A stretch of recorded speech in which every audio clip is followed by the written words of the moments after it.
Forza Horizon 6 on wheel. Is it any good? And also, is Forza Horizon 6 approaching, dare we say, sim racing territory? Well, if you're watching this video, you're going to be interested in the answer to those two questions. So I'm just going to give you my honest thoughts on them. I'm going to tell you what I think and hopefully answer them for you, because I think I'm probably the creator in the world who has the most time in Forza Horizon 6 on a wheel. I'm a proper sim racing dude. I use a ton of wheels, and in my time in Forza Horizon 6 I've been using a wheel and pedals and shifters. So let's get into it. In this video I'm going to be using a ton of different cars, and I'm going to explain how your choice of car actually affects the answers to these questions, weirdly. And I'm actually going to save an unbelievable thing till quite late in the video in terms of what I think is like quite a good combination. But this is a very good car. This is a Honda S2000. This is my tuned S2000. I've done loads of upgrades to it, tuned it. It has a ton of gears, and this is a car where the wheel really shines. And I'm going to show you the footage here. The footage kind of speaks for itself in a way. But if you want to, I'm in 8th gear here, you can see. If you want to have fun in Forza Horizon 6 on a wheel, you want a car that's very lively, very direct, very peppy through the gears, very responsive. You don't really want a car that has a lot of body roll. You don't want a car that's too heavy. You don't want a car that's too laggy on the throttle, if that makes sense. Then you're going to feel like you're better off on a controller. Whereas the roads I'm driving here kind of reminds me of, I've driven Snake Pass and stuff in the UK in my car. These roads are utterly fantastic. We're going to talk mainly about, the wheel and sim racing side, but we'll mention, the map and the cars and other features as well. And here, if we just talk about the map for a moment, I mean, this is miles better than Forza Horizon 5 for me, which just felt bland. This feels unbelievable. And coming from the UK, like we have roads like this in the UK, and we drive on the right. This is pretty cool. But when you're driving roads like this, you want to have a peppy car, a responsive car. You also want to match, weirdly. You don't really do... Well, do we do this in other sim racing titles? You want to match your car for the road you're driving on. So you can see here, the gearing and the responsiveness of the car is really working very well for these roads. Now, if I had a car that was too powerful for these roads, it would be frustrating because I'd feel like I'm understeering off the face of the earth. If I have a car that's not powerful enough, it's going to be very frustrating, especially with all this undulation. But my S2000 here is a perfect match. And what's really cool is that you can see other cars in the world as well. Like you can see here, here's a S2000 with some different mods on it. And there's something about just cruising. Just taking a moment to cruise with the cars that I find really relaxing. It feels like kind of cooperative. If that was a real multiplayer driver, hopefully we could just have some fun, just like driving like this. And to me that's super, super, super fun. And I wish proper sim racing titles had a bit more of an emphasis on gameplay like this. For example, at circuits, just having like track day modes where you can like pull into the garage, people can see your car, people can maybe suggest stuff or give you feedback on your driving, or you can be in voice proximity chat. There's so much more the games can do on that, on the sim racing side. And something that Forza does really well is that even though I'm just cruising here, the game is still rewarding me. If there's near misses, I don't agree with the trading paint. I don't agree with you get points for running stuff over. I don't even really agree with you get points for destroying priceless local cultural icons like that. But I like the fact that you get points for speed. I like the fact that you get points for near misses. It feels like the game is rewarding you for something you find fun. Whereas, for example, if we go to Gran Turismo 7, if you do a practice session, or people do these role play sessions like the police chase, the gameplay in no way actually supports that.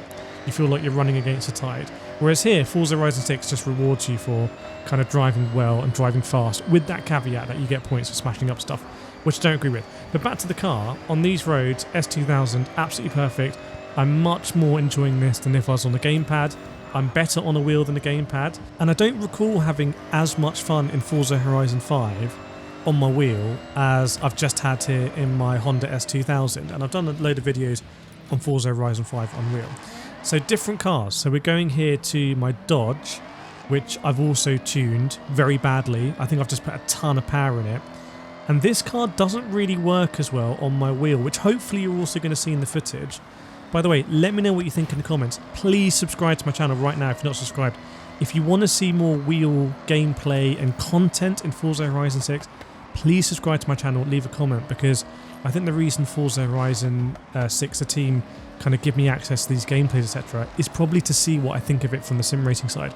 So if you want to see more steering wheel elements and support, again, subscribe to my channel right now. I really appreciate it. But this car is quite wallowy. Can you see the body roll? I love, by the way, how the NPC cars can cause chaos in the world as well. Something I'm going to realise here is you can absolutely obliterate the little K car trucks, and once you realise that, you'll never look at them in the same way again. But this car just a bit too wallowy, brakes not quite good enough. There we go, obliterated. The brakes not quite good enough for everything I've done to this car. Neither are the tyres. This is a car that I feel like is probably a bit better on the controller. Yes, I'm driving in third person, but I don't think it'll make a difference in cockpit, which is a shame because, you know, I remember Midnight Club 4 Streets of LA also driving Dodge Chargers and really enjoying it when they feel a little bit light on the rear. They're really fun cars to drive, especially like city circuits or city streets. But yeah, not the perfect car. Now this is a stock Acura, so in terms of Forza Horizon 6, quite a low powered car, and again, not the best car on a wheel. I think the thing is about cars like this is they reward you for tuning them. If you tune them well and you have a real affinity with the car, maybe you've always admired this car, maybe you had this car in real life or have this car, so you have an affinity to it, then every step you take tuning it, that's good tuning, like making it lighter, etc., giving it better tyres, getting it a better clutch, then you feel every benefit there. You feel like every stage it getting better, and it's kind of like Pokemon, I guess, as your Pokemon level up. So there's a way of looking at the cars like that, but if you have no affinity with it, again, an underpowered car like this is not the most fun to drive on a wheel. Feels a little bit understeery as well, and for me, if you get out of sync of these cars, it just becomes really frustrating. The more time you spend slowing down and, you know, reversing, it's just not fun on the wheel. Again, I love how you see these cars in the wild. See, that car's got a little bit different trim on it to me. It's got the little rear wing. Does it have an exhaust on the left as well? I don't think so. It's got the little rear wing on it, whereas my car, you can see we've got a shattered rear light on the right hand side, and also my exhaust looks like maybe it's a little bit rattly. Obviously it's Forza Horizon 6, so you can do crazy stuff like this, which is never not going to get boring. Right, I promise I'll show you something really cool. This is the Toyota GR Yaris. Hopefully it's going to come across in footage. On a wheel, this is so much fun. Okay, let's try and answer those two questions. Is Forza Horizon 6 good on the wheel? It can be. If you get the right car, that's the right fit, I think it's super fun on the wheel. Like, just have a look at the footage as I'm talking. It's so much fun driving this car on the wheel. It's responsive, it goes up through the gears, it makes me want to aspire to get this car in real life. I've heard in real life that this car is underpowered for the roads, but it certainly doesn't feel like that here. Now, about the sim racing, is it a sim racing game? Well, I've got traction control off here. I didn't realise at the time, but you can see here there's a sport and track option as well. We've got the radar from Forza Motorsport. Presumably they all coded that in the engine, I guess, and they built it across. But is it a sim racing game? I think if you get in tune with your car, you can see here, look at me, opening up this corner, white line.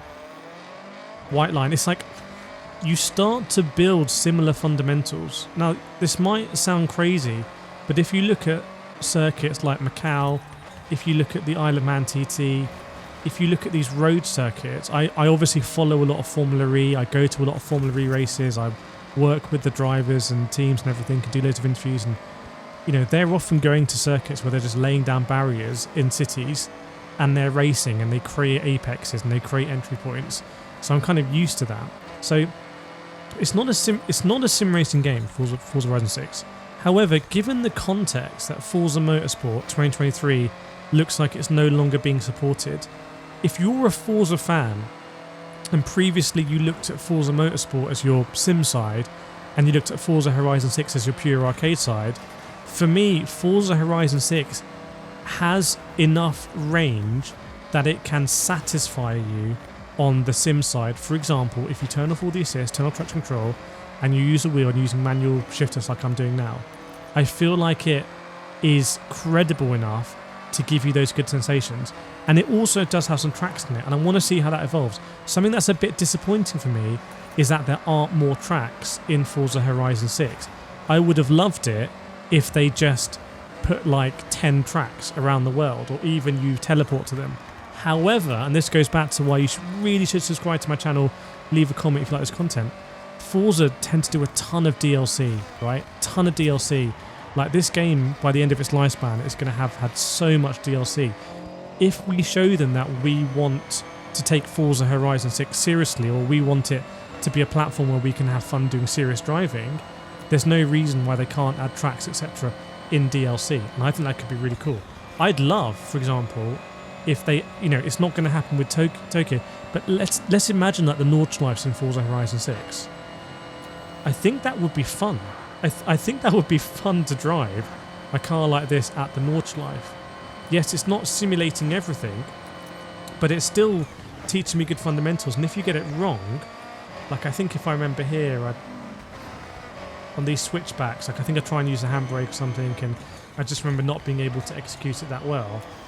It's going to teach you good fundamentals. So hopefully Forza Horizon 6 can keep adding those sim elements. I would personally really enjoy that. However, I just feel like it's straight up good on a wheel, and hopefully nothing's changed from this pre-release preview build to the main build, where I'm going to be like, oh, what? Something's gone backwards here. But in this pre-release preview build, I know the majority of people would have been playing on controller, but I played it on the wheel and I did not regret it 100%. I had a ton of fun, and I'm actually kind of having withdrawal symptoms. So fingers crossed for Forza Horizon 6 for the full release version. Let me know what you think in the comments. Let me know what you want to see next in my content, and I'll see you in the next one.